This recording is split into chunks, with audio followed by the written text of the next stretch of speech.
ഉടമ്പടിയുടെ എല്ലാ കണ്ടൻറ്റ് വൈസുകളും റിച്ചായിരിക്കും. ഉടമ്പടിയിൽ കുറേ കാര്യങ്ങളില്ലേ. ഉടമ്പടി എന്ന് പറയുമ്പോൾ നമുക്കറിയാം, ഉടമ്പടി എപ്പോഴും ഈ ക്രിസ്തു എങ്ങനെയാണ്, ഈശോ ഒരു വാക്ക് പറഞ്ഞായിരുന്നല്ലോ, ലോകത്തിൽ നിങ്ങൾക്ക് പ്രശ്നങ്ങൾ ഉണ്ടാകും അല്ലേ. ഇപ്പോൾ ലോകത്തിൻ്റെ ഒരു സ്വഭാവമാണത്. ഇവിടെ കടലുണ്ട്, അതേസമയം തന്നെ തീരവുമുണ്ട്. കടൽ ശാന്തമാകുന്ന സ്ഥലമുണ്ട്, സമയമുണ്ട്. കടൽ പ്രക്ഷുബ്ധമാകുന്ന സമയമുണ്ട്. ഇതൊക്കെ ജീവിതത്തിൻ്റെ ഒരു ഭാഗങ്ങളാണ്. കടൽ പ്രക്ഷുബ്ധമാകുന്നത് നല്ല മഴയും കോളും ഉണ്ടാകുന്ന കാലത്ത് കടൽ പ്രക്ഷുബ്ധമാകും. അപ്പോൾ പ്രക്ഷുബ്ധമാകണ്ട മഴയും കോളും നമ്മൾ മാർച്ച് മാസത്തിലേ മാത്രമേ ഇപ്പോൾ വരൾച്ചയുള്ളൂ. നമ്മൾ ഡിസംബർ മാസം മുതൽ വരൾച്ച തുടങ്ങും. അപ്പം മാർച്ച് മാസം വരെയുള്ള വെള്ളം ഉണ്ടാക്കുന്നത് ഇപ്പോഴാണ്. ഈ ഭൂമിയിലെല്ലാം വെള്ളമെല്ലാം പോയി കായലിലും പുഴയിലുമൊക്കെ കെട്ടി വന്നിട്ട് അവിടെ നിന്ന് നമ്മൾ മാർച്ച് മാസത്തിലും നല്ല വരൾച്ച ഉള്ളപ്പോഴും ജപ്പാൻ കുടിവെള്ളമായിട്ട് ടാങ്കിലടിച്ച് കയറ്റിയിട്ട് ബ്ലീച്ച് ചെയ്ത് നമുക്ക് തരികയാണ്. അപ്പോൾ ഇത് ഈ സമയത്ത് മഴ വേണ്ട, കടലിൽ ക്ഷോഭം ഉണ്ടാകണമെന്ന് പറഞ്ഞാൽ ഉണ്ടാകത്തല്ലേ. പക്ഷേ നമുക്കെന്ത് പറ്റും, ഡിസംബർ മാസം മുതൽ വരൾച്ച ഉണ്ടാകും. അപ്പോൾ ഇതൊക്കെ ജീവിതത്തിൻ്റെ ഭാഗങ്ങളാണ് എല്ലാം. ഈശോ പറഞ്ഞൊരു വാക്ക് എനിക്ക് ഭയങ്കര ഇഷ്ടമാണ്. ഞാൻ നിങ്ങളോട് ഒരു അനീതിയും ചെയ്യുന്നില്ല. Take the bed of God. സ്തുതിക്കട്ടെ. Hallelujah hallelujah hallelujah hallelujah hallelujah. യേശുവേ നന്ദി. Hallelujah hallelujah hallelujah. മത്തായി 20:13. അവൻ അവരിൽ ഒരുവനോട് ഇങ്ങനെ മറുപടി പറഞ്ഞു, സ്നേഹിത, ഞാൻ നിന്നോട് ഒരു അനീതിയും ചെയ്യുന്നില്ല. ഒരു ദിനാറയ്ക്കല്ലേ നീ എന്നോട് സമ്മതിച്ചിരുന്നത്. അതിതാ പ്രശ്നം എന്ന് വെച്ച് കഴിഞ്ഞാൽ, നമ്മളുടെ ഓരോരുത്തരെക്കുറിച്ചും കർത്താവിന് ഓരോ പദ്ധതിയാണുള്ളത്. അപ്പോൾ അതുകൊണ്ട് സ്വാഭാവികമായിട്ടും ഇപ്പോൾ നമ്മളോട് അനീതി ചെയ്തു എന്ന് പറഞ്ഞാൽ തീർച്ചയായിട്ടും ദൈവപിതാവ് ഈശോയോട് അനീതി ചെയ്തെന്ന് നമ്മൾ പറയേണ്ടി വരും. ഈശോ പറയണത് എനിക്ക് കിട്ടിയ പീഡാനുഭവത്തെ ഞാൻ അനീതിയായിട്ട് കാണുന്നില്ലെന്നാണ് പറയണത്. അതാണ് കർത്താവിൻ്റെ കാഴ്ചപ്പാടെങ്കിൽ നമ്മൾ കർത്താവിനെ സ്വീകരിക്കണം. നമ്മുടെ കാഴ്ചപ്പാടും നമ്മൾ സങ്കടങ്ങളോട് അസഹിഷ്ണുത കാണിക്കേണ്ട. അതെന്താണ്, നീ ഒരു വീട്ടിൽ ചെല്ലുമ്പോൾ എന്ത് ചെയ്യണം, വിളമ്പണത് ഭക്ഷിക്കുക. അതാണ് കർത്താവിൻ്റെ നിലപാട്. Hallelujah hallelujah hallelujah hallelujah. യേശുവേ നന്ദി. Hallelujah hallelujah. ലൂക്കാ 10:8. ലൂക്കാ 10:8. ഏതെങ്കിലും നഗരത്തിൽ നിങ്ങൾ പ്രവേശിക്കുകയും അവർ നിങ്ങളെ സ്വീകരിക്കുകയും ചെയ്യുമ്പോൾ നിങ്ങൾക്ക് വിളമ്പുന്നത് ഭക്ഷിക്കുവിൻ. അടുത്ത വചനം എന്താ? അവിടെയുള്ള രോഗികളെ സുഖപ്പെടുത്തുവിൻ. ദൈവരാജ്യം നിങ്ങളെ സമീപിച്ചിരിക്കുന്നുവെന്ന് അവരോട് പറയുകയും ചെയ്യുവിൻ. അപ്പം നിങ്ങളെ സ്വീകരിക്കുന്നവർ, ഇപ്പം നിങ്ങളൊരു പത്രം തന്നെ കൊടുക്കുകയാണ്. അപ്പോൾ അവർ നിങ്ങളോട് അയ്യോ ഇത് ഞങ്ങൾക്ക് അതിൻ്റെ ആവശ്യമില്ലെന്ന് പറഞ്ഞാൽ ഇറ്റ്സ് ഓക്കെ, ക്ലിയർ. അത് സ്വീകരിക്കുന്നവരുമുണ്ട്, സ്വീകരിക്കാത്തവരുണ്ട്. അപ്പോൾ അവരോട് സ്വീകരിക്കാനും പറഞ്ഞിട്ടില്ല, അവർക്ക് കൃപയില്ല. കർത്താവിനെ സ്വീകരിക്കാനുള്ള കൃപ അവർക്കില്ല. അവരോട് കർത്താവ് വിളിച്ച പോലെ കർത്താവിനോട് ഒരാൾ തർക്കിച്ചില്ലേ, ഞാൻ രാവിലെ മുതൽ പണിപ്പെടുന്നതാണ്, എനിക്കൊരു ധനാറ് കിട്ടിയെന്ന് പറയുമ്പോൾ ഈശോ എന്താ പറയുന്നത്, സ്നേഹിത, നയപരമായിട്ടാണ് സംസാരിക്കുന്നത്. സ്നേഹിത, ഞാൻ നിന്നോടൊരു അനീതിയും. സൗമ്യത ഒരു പ്രധാനപ്പെട്ട സുവിശേഷ വേലക്കാരന് പ്രധാനപ്പെട്ട ഒരു വിഷയമാണ് സൗമ്യത. ബേസിക്കായിട്ട് ആരാണ് ഉടമ്പടി എടുത്തവർ? കഴിഞ്ഞ ദിവസങ്ങളിലെ ടിജി ജസ്റ്റോ എന്ന് പറഞ്ഞൊരു മോള് സാക്ഷിയുണ്ട്. അപ്പോൾ അവൾ ടിജി ജസ്റ്റോ നല്ല സാക്ഷിയാണ്, നിങ്ങൾ വായിക്കണേ. ഈ സാക്ഷ്യത്തിൻ്റെ ഇതിൻ്റെ ബയോളജിക്കൽ ഗ്രോത്ത് എന്ന് പറയണത് ജീവശാസ്ത്ര വളർച്ച എന്ന് പറഞ്ഞ രസമാണ്. ഇതിൻ്റെ അവസാന ഭാഗങ്ങൾ ടിജി പറയണത്, ഞാൻ കാനഡയിൽ -30 ആകുമ്പോൾ ഞാൻ 3/4 മണിക്കൂർ നടന്നു കൊണ്ടുപോയി ഈ പത്രം കൊടുത്തിട്ടുണ്ട്. ഇംഗ്ലീഷ് പത്രമാണ് അവർ വാങ്ങിക്കുന്നത്. ഒരു കെട്ടല്ല, 5 കെട്ട് പത്രമാണ് വാങ്ങിക്കുന്നത്.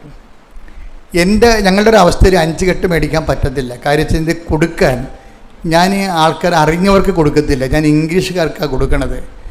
ദൈവത്തിൽ നിന്ന് അകന്ന് നിൽക്കുന്ന ഇംഗ്ലീഷുകാരെ നോക്കിയാണ് ഞാൻ കൊടുക്കുന്നത്. അതുകൊണ്ട് എനിക്ക് ഉൾനാട്ടിലേക്ക് നടന്നു പോകേണ്ടി വരും.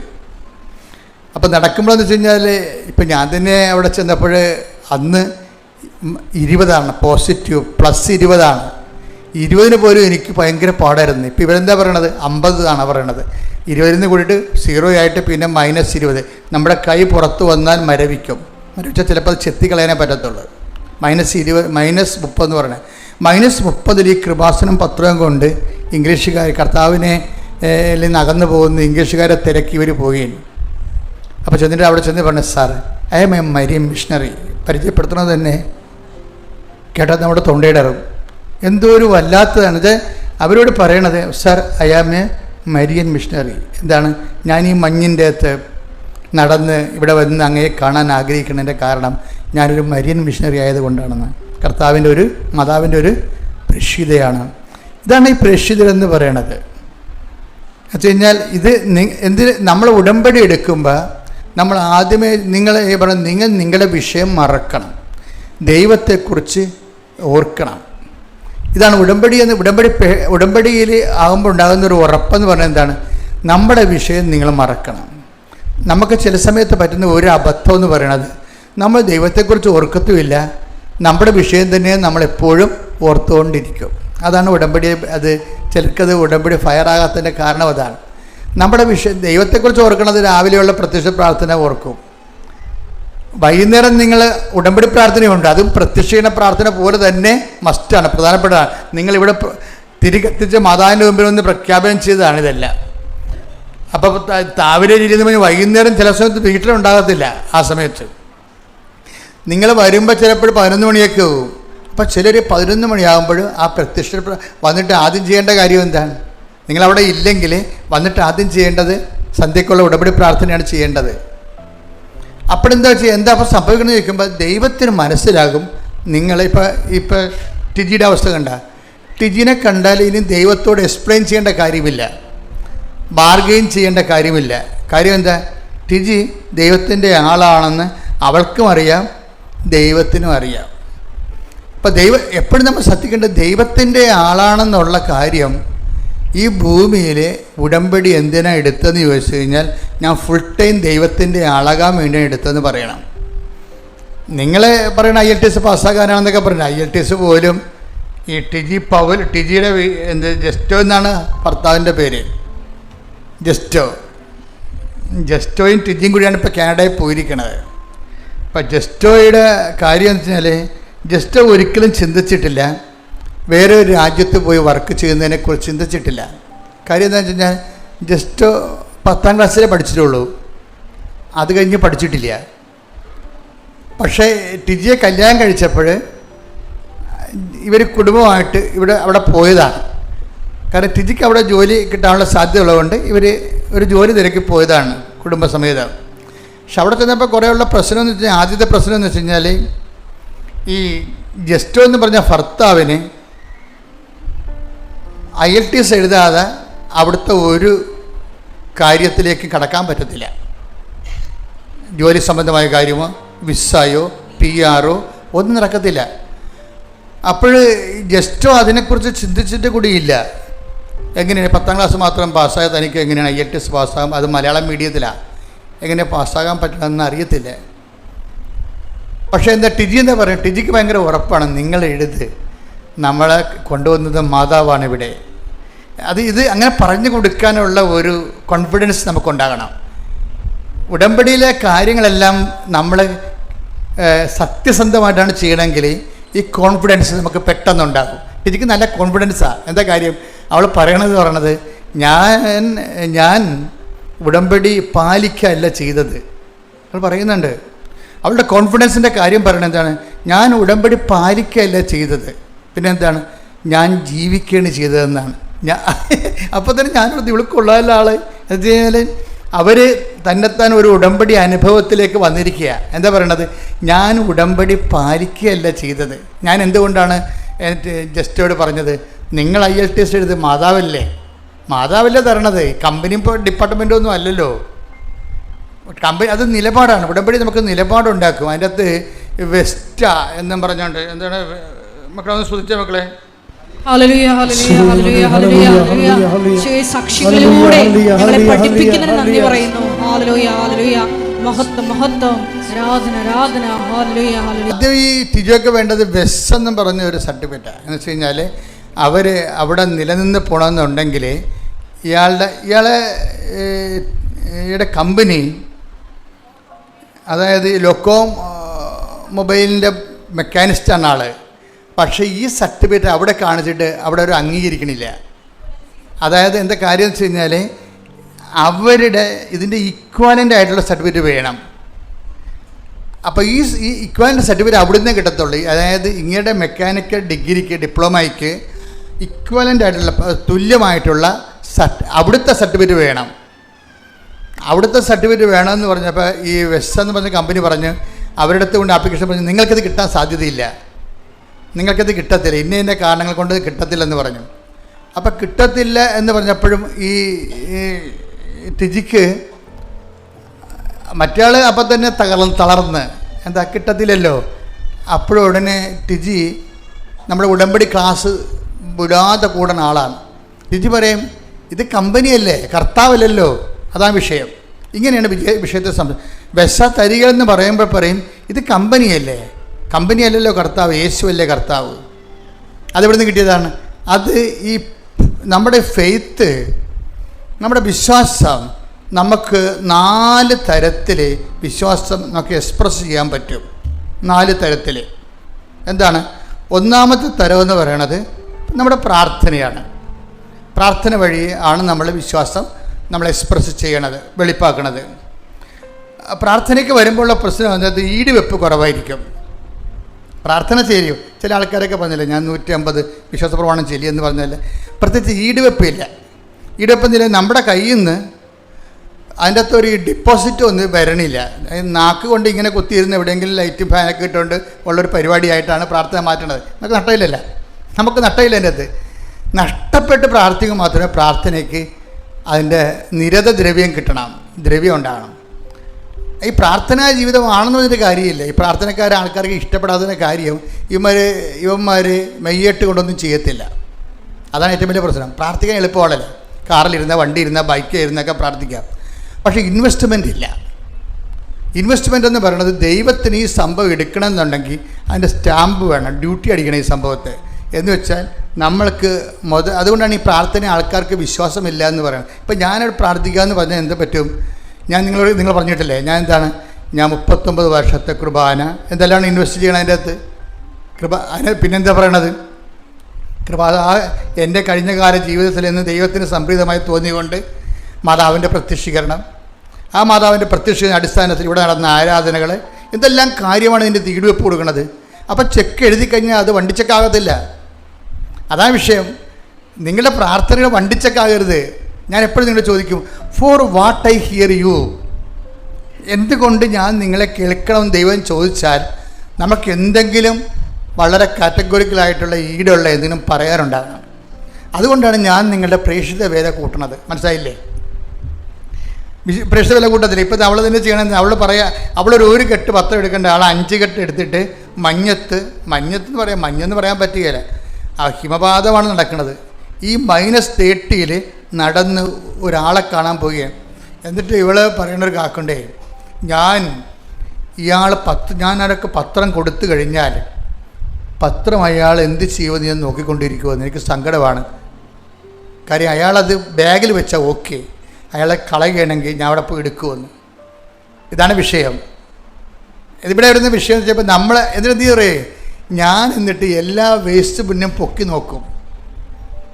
ഞാൻ കാനഡയുടെ തെരുവിലൂടെ നടക്കുമ്പോൾ ഞാൻ ഓരോ വേസ്റ്റ് ബോക്സില്ലേ, ഞാൻ ഓരോ വേസ്റ്റ് ബോക്സും പൊക്കി നോക്കും. ആൾക്കാർക്ക് തോന്നുന്നു എനിക്ക് പട്ടാണെന്ന്. കാരണം വേസ്റ്റ് ബോക്സ് എന്ന് പറഞ്ഞാൽ ഉള്ള അഴുക്കെല്ലാം ഉണ്ടാവും. അതെന്തിനാണ് പൊക്കി നോക്കണത്? പ്രാന്തന്മാരല്ലേ നോക്കത്തുള്ളൂ. അപ്പോൾ അവൾ പറയും, എൻ്റെ സ്റ്റാറ്റസ് ഞാൻ ലോ ചെയ്യണേ എന്ന്. അതാണ് വിഷയം. ആപ്ലിക്കേഷൻസ് എന്ത് രസമാണെന്ന് അറിയാമോ? ഉടമ്പടി ആപ്ലിക്കേഷൻസിലാണ് നിൽക്കുന്നത്. അതുപോലെ ഇംപ്ലിമെൻറ്റേഷൻ, ഇത് രണ്ടും നിങ്ങൾ ശ്രദ്ധിക്കണം. ഇവളെന്തിനാണ് കർത്താവ് ഞാൻ കൊടുത്ത പത്രം, കൃപാസനം പത്രം ഏതെങ്കിലും വേസ്റ്റ് ബിന്നിലുണ്ടെങ്കിൽ അതെടുക്കാൻ വേണ്ടിയാണ് ഞാനിതെല്ലാം പൊക്കി നോക്കണത്. അപ്പോൾ ഇവരൊക്കെ കണ്ടാൽ പിന്നെ ദൈവം എന്ത് ചെയ്യാനാ? ഒന്നും ചെയ്യാനില്ല, ഒന്നും പറയാനില്ലെന്ന് പറയത്തില്ലേ? ഈ ചില നല്ല നല്ല അടിപൊളി പാട്ട് കേട്ട് കഴിയുമ്പോൾ അതിൻ്റെ മീറ്ററെല്ലാം ശരിയാണെങ്കിൽ, സംഗതിയെല്ലാം ശരിയാണെങ്കിൽ, ആ അവിടെ അവർ പാട്ട് നോക്കുന്ന മ്യൂസീഷ്യൻസ് എന്താ പറയണത്? ഒന്നും പറയാനില്ലെന്ന് പറയും. അതുപോലെ നിങ്ങളെക്കുറിച്ച് ഒന്നും പറയാനില്ലാത്ത രീതിയിൽ ഈടുവെപ്പുണ്ടാകണം. ഉടമ്പടി ഇംപ്ലിമെൻറ്റേഷനാണ് നിൽക്കുന്നത്. ഇംപ്ലിമെൻറ്റേഷനിൽ അത് കഴിയുമ്പോൾ അപ്പം നമ്മുടെ വാല്യൂ ഇങ്ങനെ ഗ്രോത്ത് ചെയ്തുകൊണ്ടിരിക്കും. അതെന്ത്, ഈ വാല്യൂ ഗ്രോത്ത് ചെയ്യുമ്പോൾ എപ്പോഴും എൻ്റെ മക്കൾ ശ്രദ്ധിക്കേണ്ട ഒരു കാര്യമുണ്ട്. വാല്യൂ ഇയർ ബേസ് ആയിട്ടാണ് ഗ്രോത്ത് ചെയ്യേണ്ടത്. വാല്യൂ എന്ന് പറയുമ്പോൾ എന്താണ്? നമ്മുടെ ദൈവത്തിൻ്റെ മുമ്പ് ആത്മീയ മൂല്യം എന്ന് പറയും. ആത്മീയ മൂല്യം, ഈ ആത്മീയ മൂല്യം വർദ്ധിക്കേണ്ടത് ഇയർ ബേസിലാണ്. എന്ന് വെച്ചാൽ നമ്മൾക്ക് ഇപ്പോൾ കർത്താവ് നിക്കോദേമോസിനോട് ചോദിക്കില്ലേ, ഇയർ ബേസ് ക്വസ്റ്റ്യനാണ് ചോദിക്കണത്. ഇയർ ബേസ് ക്വസ്റ്റ്യനാണ് നിക്കോദേമോസ്. അന്ന് എടുത്തേ യോഹന്നാൻ 3:10. യേശു പറഞ്ഞു, നീ ഇസ്രായേലിലെ ഗുരുവല്ലേ? എന്നിട്ടും ഇക്കാര്യമൊന്നും മനസ്സിലാകുന്നില്ലേ? അതായത് ഇത് 3:5 വീണ്ടും ജനിക്കണമെന്ന് പറയത്തില്ലേ? വീണ്ടും ജനിക്കുന്നത് ദൈവത്തിനെ അനുഭവിക്കാൻ പാടില്ലെന്ന് പറയത്തില്ലേ? ഇപ്പം വീണ്ടും ജനിപ്പിക്കുന്ന ഉടമ്പടി മോഡ് ഓഫ് കവനൻ്റ് ഉണ്ട്. അതെന്താണ്? അതിൽ നിന്ന് ഓരോ ഇപ്പം ഇവരെന്താണ്, ഇവർ വീണ്ടും ജനിച്ചവരെയാണ്. അവർ ഓരോ വേസ്റ്റ് പിന്നും പൊക്കി നോക്കുകയാണ്, സ്റ്റാറ്റസ് ലോ ചെയ്യുകയാണ്. എന്തല്ല സ്റ്റാറ്റസ് ലോ ചെയ്യണമെന്ന് പറയുന്നത് കർത്താവ് ഉപയോഗിച്ച ഒരു മെത്തേഡാണ്. പ്രകൃതിയ ദൈവമായിരിക്കവേ ദൈവത്തോടുള്ള സമാനത മുറുകെ പിടിക്കേണ്ട കാര്യമായി പരിഗണിക്കാതെ അവൻ തന്നെ താഴ്ത്തി മരണത്തോളം കുരിശുമരണത്തോളം. അതിനാൽ ദൈവം, അപ്പം ദൈവം അവനെ ഉയർത്തിയെന്നല്ല പറയണത്. ഇങ്ങനെ സ്റ്റാറ്റസ് ലോ ചെയ്തത് കാരണം അതിനാൽ ദൈവം അവനെ അത്യധികം ഉയർത്തി. അപ്പോൾ ദൈവം ഉയർത്തണം എന്നുണ്ടെങ്കിൽ നമ്മൾ ദൈവത്തിന് വേണ്ടി സ്റ്റാറ്റസ് ലോ ചെയ്യണം. അങ്ങനെയാണ് നമ്മുടെ മൂല്യം വർദ്ധിപ്പിക്കുന്നത്. ഒരാളിൻ്റെ ആത്മീയ മൂല്യം, സ്പിരിച്വൽ വാല്യൂ വർദ്ധിപ്പിക്കുന്നത് ഈ നമ്മുടെ അതിൻ്റെ അകത്ത് ഏറ്റവും വലിയ ഓരോന്നിനും ഓരോ മെത്തേഡാണ്. ഈശോ ഉപയോഗിച്ച മെത്തേഡ് സ്റ്റാറ്റസ് ലോയിങ് ആണ്. ഈ സ്റ്റാറ്റസ് ലോയിങ്ങിൻ്റെ അവസാനം ഈശോ അപ്പായുമായിട്ട് കണ്ണീരോടെ പറഞ്ഞ് തർക്കിക്കുന്നുണ്ട്. അപ്പ പറയും അവസാനം തുണി വരെ ഉരിഞ്ഞെടുക്കൂടാന്ന് പറയും. അപ്പോൾ ഈശോ പറയും, മേരി മാഗ്ഡലിനൊക്കെ അവിടെ നിൽക്കുമ്പോൾ എങ്ങനെയാണ് അപ്പ തുണി ഉരിയണത്? ഇതെൻ്റെ ഒരു സ്വകാര്യ പ്രാർത്ഥനയിൽ ഞാൻ കണ്ട് വിഷമിച്ച ഒരു ദർശന സീനാണിത്. എന്ന് വെച്ചാൽ ഈശോ ചോര വീർത്തില്ല. ഞാൻ എപ്പോഴും അപ്പായോട് ചോദിക്കും, ഈശോ ചോര വീർത്താൽ പിന്നെ ഞങ്ങളുടെയൊക്കെ അവസ്ഥ എന്താണ്? ഈശോ പോലും ചോര വീർത്തെങ്കിൽ ഭൂമിയിൽ ഞങ്ങളുടെയൊക്കെ അവസ്ഥ എന്താ? അപ്പോൾ അത് ചോദിക്കുമ്പോൾ ഒരു ദിവസം അപ്പ പരിശുദ്ധാത്മാവിനും കൂടി പ്രാർത്ഥനയിലിരിക്കുമ്പോൾ ഒരു ദിവസം പറഞ്ഞാണ്, ഇത് വിഷയത്തിനാണ് ഈശോ ഡിസ്കഷൻ വെക്കണത് അപ്പായുമായിട്ട്. എന്ന് വെച്ച് കഴിഞ്ഞാൽ അവസാനം നഗ്നനായിട്ട് ക്രൂശിക്കപ്പെടും. അവിടുത്തെ ഓപ്ഷൻ പറയണത് വേറെ അങ്ങനെ എന്നെ നഗ്നനാക്കി ഇങ്ങനെ കുരിശെ തൂക്കി പബ്ലിക്കായിട്ട് നിർത്തുമ്പോൾ അപ്പ ആരും ഉണ്ടാകരുത് അപ്പ എന്ന് പറയും. അപ്പോൾ പറയും, ഇല്ല, മനുഷ്യന്മാർ ചെയ്ത പാപത്തിൻ്റെ പരിഹാരമല്ലേ നീ ചെയ്യണത്? ഇതിനേക്കാൾ എന്തോ കിരാതമായ തിന്മയാണ് മനുഷ്യന്മാർ ചെയ്തത് ലോകത്തിൽ. എൻ്റെ കൃപ എങ്ങനെ നഷ്ടപ്പെടുത്തി കളഞ്ഞത്? അതിനൊക്കെയാണ് നീ പരിഹാരം ചെയ്യണമെന്ന് പറയുമ്പോൾ ഞാൻ ഓപ്ഷൻ ഇല്ലെന്ന് പറയും. അപ്പോഴേ ഈശോ ഓപ്ഷൻ ഇല്ലെന്ന് പറയും. ഇപ്പം ഇങ്ങനെ ഓരോ ജീവിതത്തിൻ്റെ അവസ്ഥകളിൽ അതാണ് ഈശോയുടെ സ്റ്റാറ്റസ് ലോയിങ്ങിൻ്റെ ഏറ്റവും ഈ ഈശോ ഉയർത്തപ്പെടാനുള്ള കാര്യം എന്താണ്? എന്തുമാത്രമാണ് ഉയർത്തിയെന്ന് നോക്കിയേ.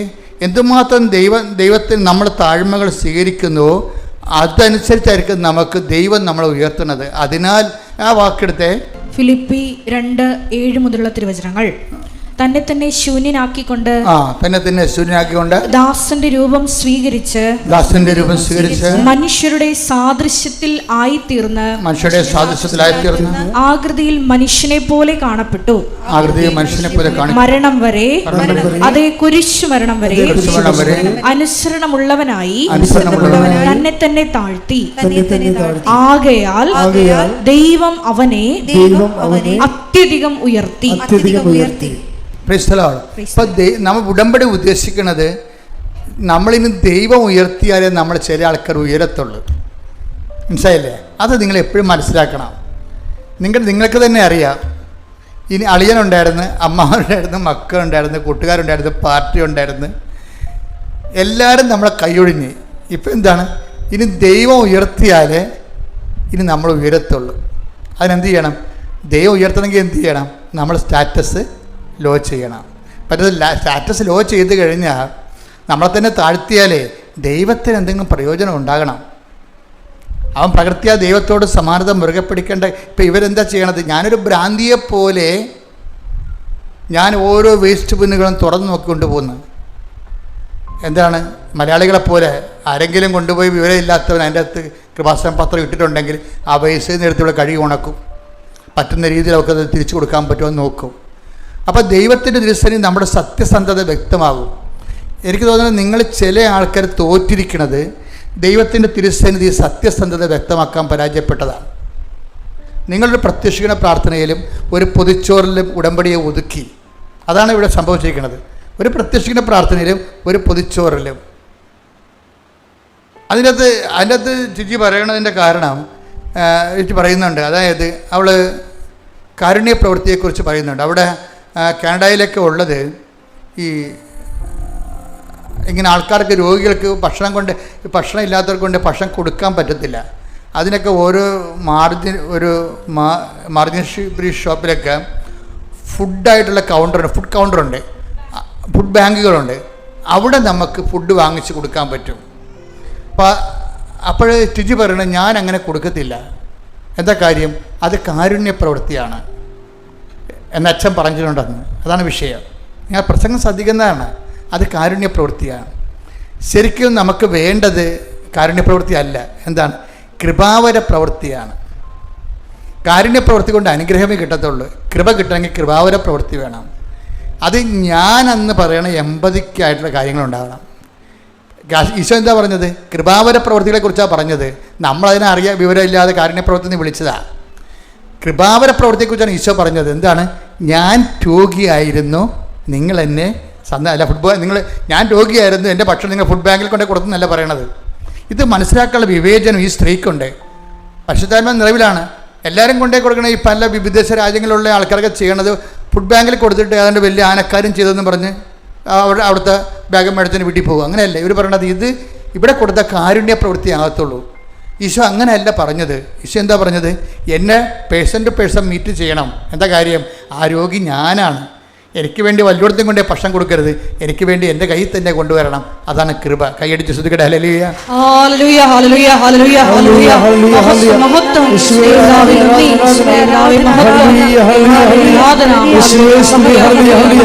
എൻ്റെ പേര് Sonia. Fort Kochi Santa Cruz basilica ഇടവകയാണ്.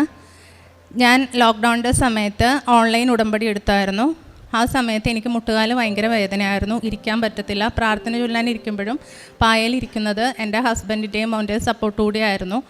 ആ സമയത്ത് ഞാൻ ഓൺലൈൻ ഉടമ്പടി ധ്യാനം കൂടിക്കൊണ്ടിരുന്നപ്പോൾ ഓഗസ്റ്റ് മാസം ജോസഫ് അച്ഛൻ ഉടമ്പടി ധ്യാനത്തിൽ പറഞ്ഞു, മുട്ടുകാല് വേദനയുള്ളവർ മുട്ടുകാലിൽ കൈ പിടിച്ചിട്ട് വിശ്വാസപ്രമാണം ചൊല്ലാൻ പറഞ്ഞു. ഞാൻ വിശ്വാസത്തോടെ വിശ്വാസപ്രമാണം കരഞ്ഞുകൊണ്ട് വിശ്വാസപ്രമാണം ചൊല്ലി പ്രാർത്ഥിച്ചു. അത് കഴിഞ്ഞ് ഞാൻ പോയി കിടന്നുറങ്ങി. എഴുന്നേറ്റ് വന്നപ്പോഴത്തേക്കും ഞാൻ പിന്നെ മുട്ടുകാലിനെ പറ്റി ഓർക്കുന്നേ ഇല്ല. കാരണം ഞാൻ ഇടയ്ക്ക് നിൽക്കുമ്പോൾ എൻ്റെ മുട്ടുകാലിങ്ങനെ മടങ്ങി പോകുമായിരുന്നു. അപ്പം ഞാൻ എപ്പോഴും അലേർട്ടായിരുന്നു വേദന വരുമെന്നു. പക്ഷേ ഞാൻ അത് കഴിഞ്ഞിട്ട് പിന്നെ ഞാൻ അതിനെപ്പറ്റി ശ്രദ്ധിക്കുന്നേ ഉണ്ടായിരുന്നില്ല. രാത്രി പ്രാർത്ഥിക്കാനിരുന്ന് സുഖമായിട്ട് ഞാനിരുന്നു. എഴുന്നേറ്റ് കഴിഞ്ഞപ്പോൾ ഹസ്ബൻഡ് എന്നോട് ചോദിച്ചു, നിനക്ക് മുട്ടുകാല് വേദന മാറിയോ എന്ന്. അപ്പോഴാണ് ഞാൻ അറിയുന്നത് എൻ്റെ വേദന പൂർണ്ണമായും മാറി എന്നുള്ളത്. മാതാവ് എന്നെ തൊട്ടു എന്നുള്ളത് എനിക്ക് അപ്പോഴാണ് മനസ്സിലായത്. അന്ന് മുതൽ ഇപ്പോൾ 1 വർഷമാവുന്നു, ഇതുവരെ എനിക്ക് മുട്ടുകാല് വേദന വന്നിട്ടില്ല. അത് കഴിഞ്ഞ് ഒക്ടോബർ 15-ാം തീയതി ഞാനിവിടെ വന്ന ഉടമ്പടി ധ്യാനം ഓൺലൈൻ ഉടമ്പടി എടുത്തു. ഉടമ്പടി എടുത്ത് വീട്ടിൽ ചെന്നപ്പോൾ മുതൽ എനിക്ക് ജോലിക്ക് പോകണമെന്ന് വളരെ ഉള്ളിൽ നിന്ന് ആരോ പറയുന്ന പോലെ ഒരു തോന്നൽ. ഞാൻ കുറേ വർഷം 12 വർഷത്തോളം വർക്ക് ചെയ്തിരുന്നതാണ്. ഞാനത് റിസൈൻ ചെയ്തിട്ട് ഒരു കഫേ സ്റ്റാർട്ട് ചെയ്തു. കൊറോണ വന്നപ്പോൾ അത് ഞാൻ അടയ്ക്കേണ്ടി വന്നു. അത് കഴിഞ്ഞ് ജോബിനൊന്നും പോവാതിരിക്കുമായിരുന്നു. ആ സമയത്ത് വളരെ ഡിപ്രഷനും കാര്യങ്ങളും. ഹസ്ബൻഡിനും ടൂറിസം ബന്ധമായിട്ടുള്ള ജോലിയാണ്. അപ്പം ഞങ്ങൾക്ക് 2 പേർക്കും വരുമാനമൊന്നും ഇല്ലാത്തൊരവസ്ഥയായിരുന്നു. ആ സമയത്ത് ജോലി കിട്ടിയപ്പോഴും എനിക്ക് പോകാൻ പറ്റിയില്ല. വീട്ടിലെ അമ്മച്ചിക്ക് പ്രായമുള്ളതാണ്. അപ്പോൾ അത് കാരണം വരെ നോക്കാൻ ആളില്ലാത്തതുകൊണ്ട് ജോലി കിട്ടിയിട്ടും വേണ്ടെന്ന് വെക്കേണ്ടി വന്നതാണ്. അപ്പോൾ പിന്നീട് ജോലിക്ക് ഒരിക്കലും പോകാൻ പറ്റില്ലെന്നാണ് ഞാൻ കരുതിയിരുന്നത്. പക്ഷേ ഇവിടെ വന്നതിന് ശേഷം എനിക്കുള്ളിൽ നിന്ന് ജോലിക്ക് പോകണമെന്ന് വളരെ ഭയങ്കര ഒരു ഇത് തോന്നുന്നു. അപ്പോൾ ഞാൻ ഹസ്ബൻഡിനോട് പറഞ്ഞു, എനിക്കെന്താ ജോലിക്ക് പോകണമെന്ന് തോന്നുന്നത്? മാതാവ് തോന്നിക്കുന്ന പോലെയാണല്ലോ. അപ്പോൾ ഹസ്ബൻഡ് എങ്ങനെ പോകാൻ പറ്റൂലല്ലോ എന്ന് പറഞ്ഞു. പിന്നെ ഞാൻ എൻ്റെ കസിൻസിനെയും ഫ്രണ്ട്സിനെയൊക്കെ വിളിച്ച് പറഞ്ഞു, എനിക്ക് ജോലിക്ക് പോകണം. അപ്പോൾ അവർ പറഞ്ഞു, എൻ്റെ കസിൻ പറഞ്ഞു, ജോലി അവൾ കുറേ നോക്കിയൊക്കെ തന്നിട്ട് ഞാൻ പോയില്ലല്ലോ, അപ്പോൾ ഇനി നീ എങ്ങനെ പോകാനാ? ഞാൻ പറഞ്ഞു, എനിക്ക് മാതാവ് എന്നോട് പറയുന്നുണ്ട് ജോലിക്ക് പോകാൻ എന്ന് പറഞ്ഞു.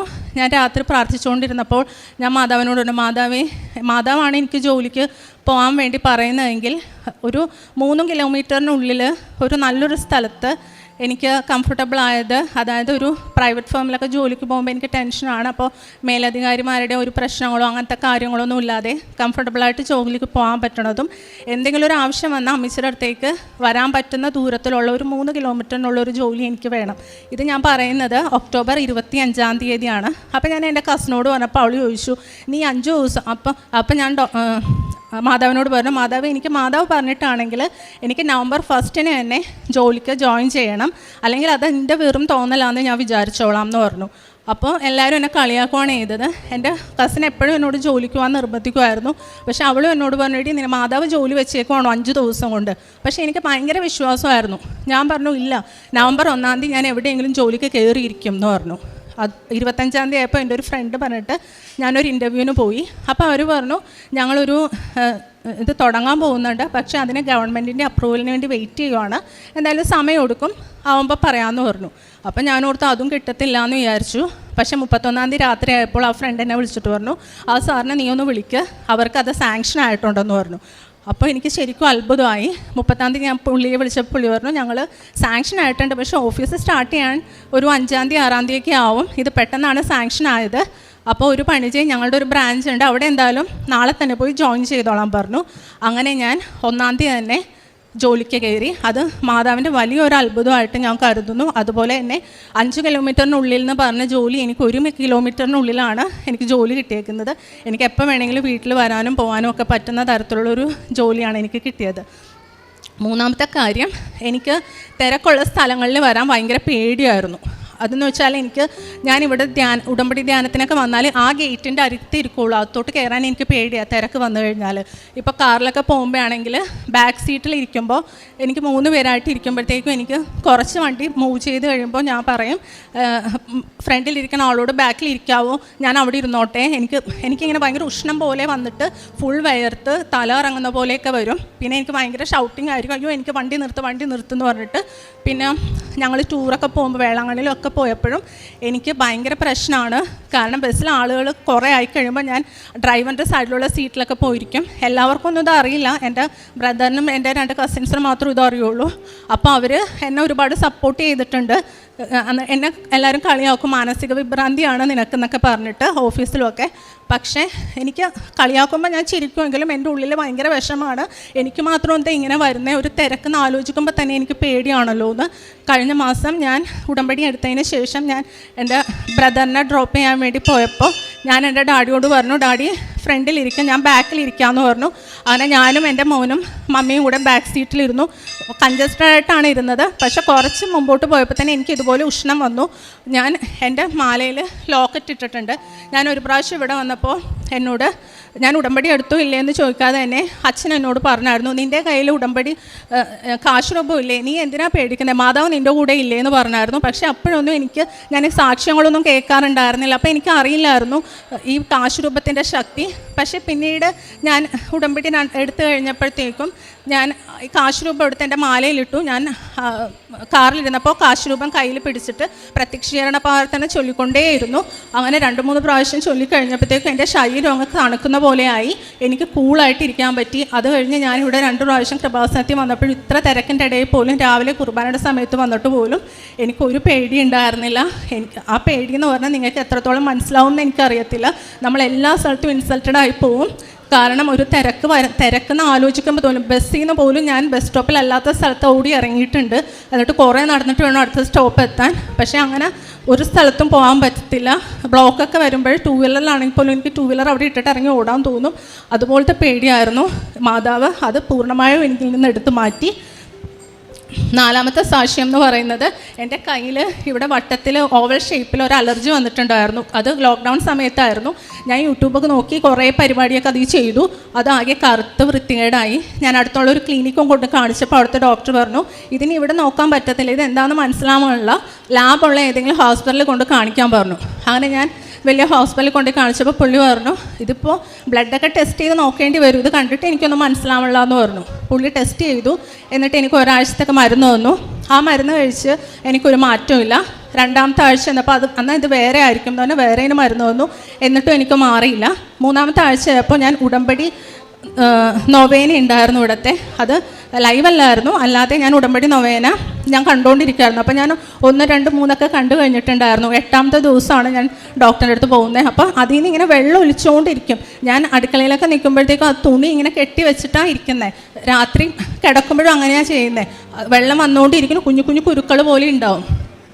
അപ്പം ഞാൻ 8ാമത്തെ ദിവസം ഡോക്ടർ പറഞ്ഞു, ഒരു പണി ചെയ്യും, ഒന്നും കൂടെ ബ്ലഡ് ടെസ്റ്റ് ചെയ്യാം, ഈ മരുന്ന് വാങ്ങിച്ചു തന്നു. ഞാൻ ഹസ്ബൻഡിനോട് പറഞ്ഞു, ബ്ലഡ് ടെസ്റ്റ് ചെയ്യേണ്ട, നമുക്ക് പോകാൻ, മരുന്ന് വാങ്ങിക്കേണ്ട, ഞാൻ ഇനി കഴിക്കത്തില്ല മരുന്നെന്നും പറഞ്ഞ് വീട്ടിൽ വന്നു. ഞാൻ രാത്രി കരഞ്ഞുകൊണ്ട് ഞാൻ ഉടമ്പടി നൊവേന കൂടിക്കൊണ്ടിരുന്നപ്പോൾ ഹസ്ബൻഡ് കൊണ്ട്, നീ മരുന്ന് കഴിച്ചു, ഇത് ഭയങ്കര, ഞാൻ പറഞ്ഞില്ല, നാളെ 9ാമത്തെ ദിവസമാണ്, നാളെ കഴിയുമ്പോൾ എൻ്റെ കയ്യിൽ ഇത് ഉണ്ടാവില്ല എന്ന് പറഞ്ഞു.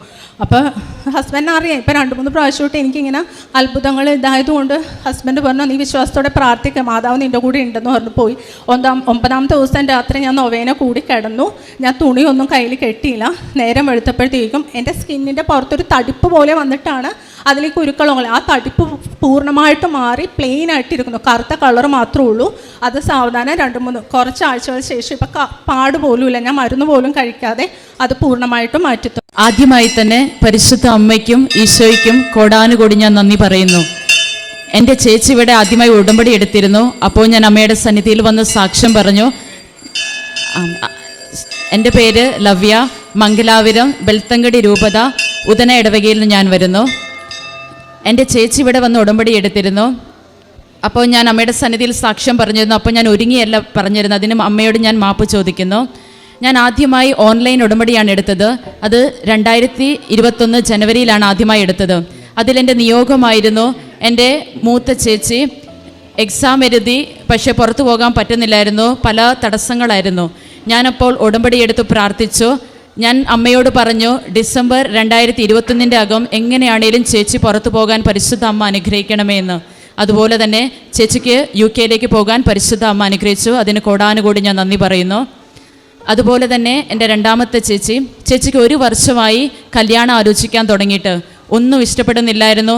അതുകൊണ്ട് അവളുടെ സ്വഭാവങ്ങളും എല്ലാം മാറാൻ തുടങ്ങി, ദേഷ്യം, അസ്വസ്ഥത എല്ലാം ഉണ്ടായിരുന്നു. അപ്പം ഞാൻ പരിശുദ്ധ അമ്മയുടെ സന്നിധിയിൽ ഞാൻ ഓൺലൈൻ ഉടമ്പടി എടുത്ത് പ്രാർത്ഥിച്ചു.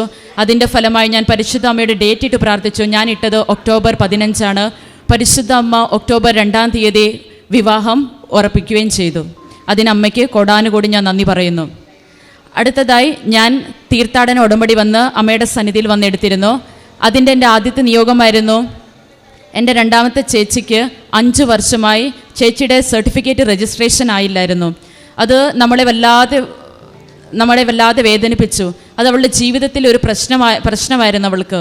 അപ്പോൾ ഞങ്ങൾ ചേച്ചിക്ക് അച്ഛനെ കാണാനുള്ളൊരു ദൈവാനുഗ്രഹം കിട്ടി. അപ്പോൾ അച്ഛൻ്റെ കയ്യൊപ്പ് ശുശ്രൂഷയിലൂടെ അച്ഛൻ പരിശുദ്ധ അമ്മയുടെ സന്നിധിയിൽ മുട്ടുകുത്തി ചേച്ചിക്ക് വേണ്ടി സമർപ്പിച്ച് അമ്മയോട് പ്രാർത്ഥിച്ചു. അത് കഴിഞ്ഞ് അച്ഛൻ ചേച്ചിയുടെ തലയിൽ വെച്ച് കൈവച്ച് പ്രാർത്ഥിച്ചു, നിനക്ക് ഭയങ്കര തടസ്സങ്ങളാണുള്ളത്, പക്ഷെ അതെല്ലാം പരിശുദ്ധ അമ്മ ഏറ്റെടുത്തോളൂ എന്ന് പറഞ്ഞു. അത് കഴിഞ്ഞ് ഞങ്ങളൊരു ഏജൻറ്റിനെയാണ് പറഞ്ഞത്.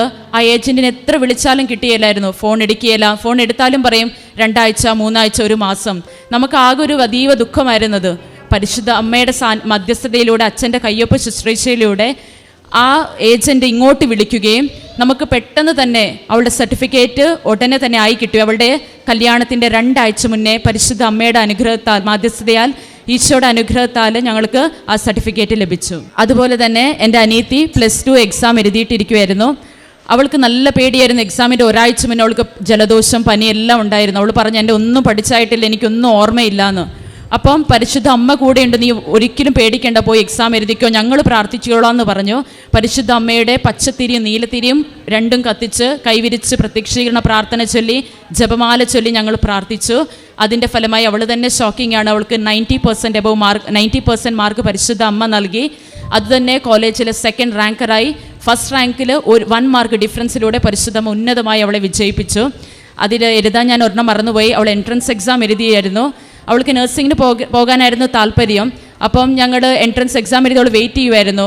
ഞങ്ങൾ കൃപാസനത്തിൽ ബസ്സേ വന്നുകൊണ്ടിരിക്കുമ്പോൾ അവൾക്ക് മെയിൽ വന്നു, അവൾ സെലക്റ്റഡ് എന്ന് പറഞ്ഞു. അത് പരിശുദ്ധ അമ്മയുടെ പ്രത്യേക ഒരു അനുഗ്രഹം ഞങ്ങൾ പൂർണ്ണമായി വിശ്വസിക്കുന്നു. അതുപോലെ തന്നെ ഞാൻ സ്റ്റേ ചെയ്തിരുന്ന ഹോസ്റ്റലിൽ ഒരു ജോലി ചെയ്യുന്ന ചേച്ചി, ആ ചേച്ചിക്ക് നല്ല കൈ കാല് വേദന, നടുവേദന ചോദിച്ചപ്പോൾ ചേച്ചി ഡോക്ടറെ കൺസൾട്ട് ചെയ്തു. ഡോക്ടർ പറഞ്ഞു ചേച്ചിക്ക് ചിക്കൻ ഗുനിയാന്ന്.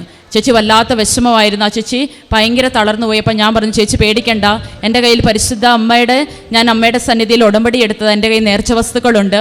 ഞാൻ മുട്ടേ കുത്തി വിശ്വാസ പ്രമാണം ചൊല്ലി ചേച്ചിയോട് പറഞ്ഞു യേശു കർത്താവാണെന്ന് അധരം കൊണ്ട് ഏറ്റു പറഞ്ഞ് ദൈവം അവനെ മരിച്ചവരിൽ നിന്ന് ഉയർപ്പിച്ചു എന്ന വചനം ഞാൻ പറഞ്ഞു കൊടുത്ത് ആ ചേച്ചിക്ക് ഞാൻ നെറ്റിയിൽ ഉടമ്പടി തൈലം തൂക്കുകയും വേദനയുള്ള എല്ലാ സ്ഥലത്തും ഉടമ്പടി തൈലവും പിന്നെ ഉടമ്പടി നേർച്ച തേനും ഉപ്പും ചേച്ചി കൊടുത്തു. പിറ്റേ ദിവസം ആ ചേച്ചി പറയുക എനിക്ക് പൂർണ്ണ സൗഖ്യം കിട്ടി, എനിക്ക് യാതൊരു പ്രശ്നമില്ല, എനിക്ക് ജോലി ചെയ്യാൻ ഒരു കുഴപ്പവുമില്ല എന്ന് പറഞ്ഞ് പരിശുദ്ധ അമ്മയുടെ മധ്യസ്ഥയിൽ ഈശോ കൊടുത്ത അനുഗ്രഹത്തിന് ഞാൻ നന്ദി പറയുന്നു. അതുപോലെ തന്നെ എൻ്റെ വീട്ടിൽ എനിക്കും എൻ്റെ അനിയത്തിക്കും 16 വർഷമായി കാല് വിണ്ട് കീറലുള്ള പ്രോബ്ലം ഉണ്ടായിരുന്നു. അതെന്ത് ഹോമിയോ, ഇംഗ്ലീഷ് മരുന്ന്, ആയുർവേദം എല്ലാം ഞങ്ങൾ പരീക്ഷിച്ചു, ഒന്നിലും ഒരു കുറവും ഇല്ലായിരുന്നു. കാല് പഴുത്ത് നിലത്ത് വെക്കാൻ പോലും ബുദ്ധിമുട്ടുള്ള അവസ്ഥകളും വന്നിട്ടുണ്ട്. പരിശുദ്ധ അമ്മയുടെ സന്നിധിയിൽ ഞങ്ങൾ ഉടമ്പടി ചെയ്തപ്പോൾ പരിശുദ്ധ അമ്മയുടെ നേർച്ച വസ്തുക്കൾ ഉടമ്പടി ഉപ്പും തൈലവും ഒരുമിച്ച് മിക്സ് ചെയ്ത് കുരിശ് വരച്ച് ഞങ്ങൾ എല്ലാ ഭാഗത്തും തേച്ചു. അതിനെ പിന്നെ ഞങ്ങൾക്ക് ആ വിണ്ട് കീറൽ വന്നിട്ടില്ല. അതുപോലെ തന്നെ കാലിൻ്റെ പാദത്തിൻ്റെ മേളിൽ ചൊറിഞ്ഞ് വെള്ളം പൊട്ടി വരുമായിരുന്നു. അതിനും ഞങ്ങൾ ഇത് തന്നെ ചെയ്തു. വേറെ ഒന്ന് തേച്ചാലും ക്രീം തേച്ചാലും അടുത്ത ദിവസം ആകുമ്പോൾ അത് കൂടുകയേ ഉള്ളൂ, കുറയുന്നൊന്നും കാണുന്നില്ല. പക്ഷെ ഉപ്പും ഉടമ്പടി തൈലവും തേക്കുമ്പോൾ പെട്ടെന്ന് തന്നെ പിറ്റേ ദിവസം അത് കുറഞ്ഞാണ് വരുന്നത്. അങ്ങനെ പരിശുദ്ധ അമ്മ ഒരു വലിയ അനുഗ്രഹം ഞങ്ങൾക്ക് നൽകി അനുഗ്രഹിച്ചു. അതോടൊപ്പം തന്നെ എനിക്ക് എക്സാമിൻ്റെ ടെൻഷനാകുമ്പോൾ എൻ്റെ തല മൊത്തം താരനും മുഖത്ത് ഇത് കുരുകളാക്കി, കുറേ മുഖം മൊത്തം കുരുകളായിരിക്കും. അപ്പോൾ എല്ലാവരും ചോദിക്കും നിനക്ക് എക്സാം വന്നല്ലേ, അതായിരിക്കും മുഖത്തെ കുരുക്കളെന്ന്. അപ്പോൾ എനിക്ക് വല്ലാത്ത സങ്കടം, മുഖം നോക്കാൻ പറ്റിയില്ല. എനിക്കൊരു ഭയങ്കര തന്നെ ഒരു വിഷമമായിരുന്നു. അപ്പം ഞാൻ ഉടമ്പടി തൈലോ ഉടമ്പടി ഉപ്പും മിക്സ് ചെയ്ത് എൻ്റെ മുഖത്ത് ഞാൻ കുരിശ് വരച്ച് പ്രാർത്ഥിച്ചപ്പോൾ ആ ഉടമ്പടി വസ്തുക്കളെ അനുഗ്രഹം കൊണ്ട് മാത്രമാണ് എൻ്റെ മുഖത്തെ കുരുക്കൾ നല്ലതായിട്ട് കുറവുണ്ട്. അതുപോലെ തന്നെ എനിക്ക് എക്സാം ടെൻഷൻ വരുമ്പോൾ മുടി നല്ലതായിട്ട് കൂടി. എൻ്റെ മുമ്പിലൊന്നും മുടി ഇല്ലായിരുന്നു. ഞാനപ്പോൾ കുറേ ഹെയർ ഓയിൽ അങ്ങനത്തെ എല്ലാം ഞാൻ ട്രൈ ചെയ്തിട്ടുണ്ടായിരുന്നു. ആൾക്കാർ പറയുന്ന എല്ലാം ഞാൻ ചെയ്യുമായിരുന്നു. അതുകൊണ്ട് ഒരു പ്രയോജനം എനിക്ക് വന്നില്ല. എല്ലാവരും പറയും നിൻ്റെ പഠിച്ച് തീർന്നു കഴിയുമ്പോഴത്തേക്ക് നിൻ്റെ തലയിൽ മുടിയൊന്നും കാണിയല്ലായിരിക്കുമല്ലോ എന്ന്. അപ്പോൾ അത് വല്ലാത്തൊരു സങ്കടമായിരുന്നു. മുടിയിൽ ഉള്ളില്ല, മുടി വളരെയല്ല എന്നൊക്കെ. ഞാൻ പരിശുദ്ധ അമ്മയുടെ വിശ്വാസ പ്രമാണം ചൊല്ലി എല്ലാ പ്രാവശ്യവും എണ്ണ തേക്കുമ്പോൾ പരിശുദ്ധ അമ്മയുടെ ഉടമ്പടി തൈലം തേച്ചാണ് ഞാൻ എണ്ണ വെക്കുന്നത്. അതിൻ്റെ ഫലമായി എനിക്ക് മുടിയിൽ ഉള്ളു വളരുകയും അതുപോലെ തന്നെ എൻ്റെ മുടി നീട്ടം വെക്കുകയും ചെയ്തു. ഇതെല്ലാം പരിശുദ്ധ അമ്മയുടെ ഈശോയുടെ വലിയ അനുഗ്രഹമാണ്. അതിനെല്ലാം എല്ലാം തന്ന അനുഗ്രഹത്തിന് പരിശുദ്ധ അമ്മയ്ക്ക് ഈശോയ്ക്ക് കോടാനുകൂടി ഞാൻ നന്ദി പറയുന്നു.